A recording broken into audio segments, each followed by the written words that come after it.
Welcome to little star Sai rickshaw.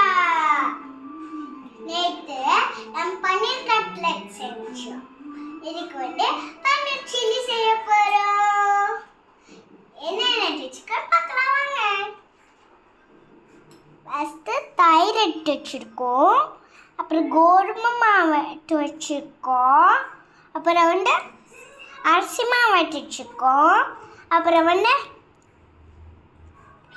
மிளகாத்தூள் எடுத்து வச்சுருக்கோம், கரம் மசாலா எடுத்து வச்சுருக்கோம், அப்புறம் மஞ்சத்தூள் எடுத்து வச்சுருக்கோம், பெப்பர் எடுத்து வச்சுருக்கோம், தயிர் எடுத்து வச்சுருக்கோம், உப்பு எடுத்து வச்சுருக்கோம், பன்னீர் எடுத்து வச்சுருக்கோம். இப்போ நம்ம சமையல் இருக்குல்ல போயிடலாம். தயிர் இதெல்லாம் மிக்ஸ் பண்ணிட்டு அப்புறம் நாங்கள் பன்னீர் மிக்ஸ் பண்ணிட்டு சொல்லுறோம். இப்போ பவுடர்லாம் போட்டு நல்லா கலந்து பன்னீரையும் போட்டு கலந்து ஆச்சு. போட்டு நம்ம வானலில் போட்டு ஃப்ரை பண்ணணும். இப்போ எல்லாத்தையும் எண்ணெயில் போட்டாச்சு. இப்போ நம்ம எடுக்கலாம். இப்போலாம் வணங்கிடுச்சு. இப்போ நம்ம எடுத்துடலாம்.